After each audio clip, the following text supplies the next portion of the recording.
Hi friends, ನಮ್ಮ video ಯಾರಾದರೂ ಮೊದಲನೇ ಸಲ ನೋಡ್ತಿದ್ರೆ ನಮ್ಮ ವಿಡಿಯೋನ ಲೈಕ್ ಮಾಡಿ, ತಪ್ಪದೇ ಸಬ್ಸ್ಕ್ರೈಬ್ ಮಾಡ್ಕೊಳ್ಳಿ.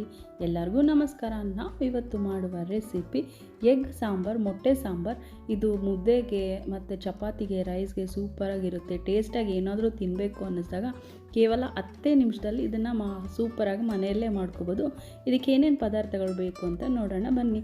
ನೋಡಿ, ಶುಂಠಿ ಬೆಳ್ಳುಳ್ಳಿ ಒಂದು ಸ್ವಲ್ಪ ಕಟ್ ಮಾಡಿ ಇಟ್ಕೊಂಡಿದ್ದೀನಿ. ಬಿರಿಯಾನಿ ಐಟಮ್ ಒಂದು ಸ್ವಲ್ಪ, ಮತ್ತು ಟೊಮೊಟೊ ಒಂದು ಅರ್ಧನ ಕಟ್ ಮಾಡಿ ಇಟ್ಕೊಂಡಿದ್ದೀನಿ. ಗಸಗಸೆ ಒಂದು ಅರ್ಧ ಟೀ ಸ್ಪೂನು, ಹಸಿ ಕೊಬ್ಬರಿ ಒಂದು ಸ್ವಲ್ಪ ಅರ್ಧ ಕಪ್ ತೊಗೊಂಡು, ಟೊಮೊಟೊ ಒಂದು ಸ್ವಲ್ಪ, ಹುರ್ಗಡ್ಲೆ ಒಂದು ಸ್ವಲ್ಪ ತೊಗೊಂಡು ಇಟ್ಕೊಂಡಿದ್ದೀನಿ, ಕೊತ್ತಂಬರಿ ಸೊಪ್ಪು.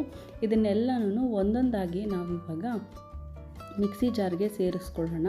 ನೋಡಿ, ಈ ಥರ ರುಬ್ಬಿ ನಾವು ಸಾಂಬಾರು ಮಾಡೋದ್ರಿಂದ ತುಂಬ ಚೆನ್ನಾಗಿರುತ್ತೆ ಟೇಸ್ಟು, ನಾವು ಡೈರೆಕ್ಟಾಗಿ ಮಾಡೋದಕ್ಕಿಂತ. ಸೊ ನಿಮಗೆ ಒಂದು ಸರಿ ಈ ಥರ ರುಬ್ಬಿಟ್ಟು ಮಾಡಿ ನೋಡಿ, ಸೂಪರಾಗಿ ಬರುತ್ತೆ ಸಾಂಬಾರು.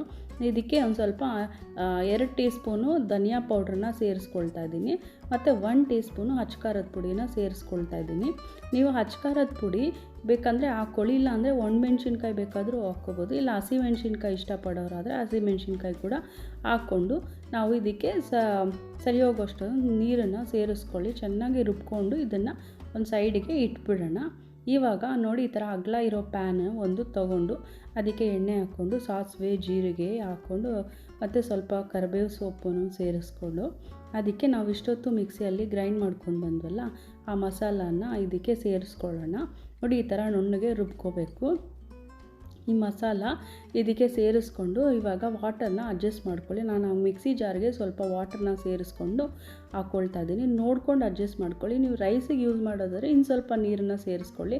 ಮುದ್ದೆಗೆ, ಚಪಾತಿಗೆ, ದೋಸೆ ಆ ಥರ ಬೇಕು ಅಂದರೆ ಸ್ವಲ್ಪ ಗಟ್ಟಿಯಾಗಿದ್ರೂ ಸಾಕು. ಸೊ ಈ ಥರ ಇದ್ರೂ ಸಾಕು, ಚೆನ್ನಾಗಿರುತ್ತೆ. ಸೊ ಇವಾಗ ಅದನ್ನೆಲ್ಲ ಚೆನ್ನಾಗಿ ಒಂದು ಸರಿ ಕಲಿಸ್ಕೊಳ್ಳಿ. ನೋಡಿ, ಇದನ್ನು ಚೆನ್ನಾಗಿ ಕಲಿಸ್ಕೊಂಡು ಚೆನ್ನಾಗಿ ಬೇಯಿಸ್ಕೊಂಡ್ರೇ ಚೆನ್ನಾಗಿರೋದು.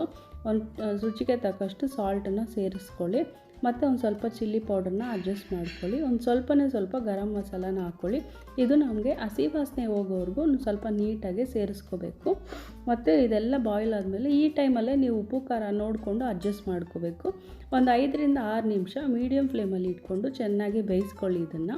ನೋಡಿ, ಈ ಥರ ಎಲ್ಲ ಬೇಯ್ದಮೇಲೆ ಆಯಿಲೆಲ್ಲ ಸಪ್ರೇಟಾಗಿ ಬರ್ತಾ ಇರುತ್ತೆ. ನಾವು ಆ ಟೈಮಲ್ಲಿ ಅದನ್ನು ಮೀಡಿಯಮ್ ಫ್ಲೇಮಲ್ಲಿ ಅಥವಾ ಲೋ ಫ್ಲೇಮಲ್ಲಿ ಇಟ್ಬಿಟ್ಟು ಒಂದು ಎಗ್ಗನ್ನು ಸಪ್ರೇಟಾಗಿ ಈ ಥರ ಬ್ರೇಕ್ ಮಾಡಿಕೊಂಡು ಒಂದೊಂದಾಗಿ, ನಾನೀಗ 5 ಮೊಟ್ಟೆ ತೊಗೊಳ್ತಾ ಇದ್ದೀನಿ, ಅದನ್ನು ಒಂದೊಂದಾಗಿ ಈ ಥರ ಒಡೆದ್ಬಿಟ್ಟು ಹಾಕ್ಕೊಳ್ತಾ ಇದ್ದೀನಿ. ನೋಡಿ, ಈ ಥರ ಅಗಲ ಪ್ಯಾನ್ ಇರೋದ್ರಿಂದ ಸ್ವಲ್ಪ ದೂರ ಈಸಿಯಾಗಿ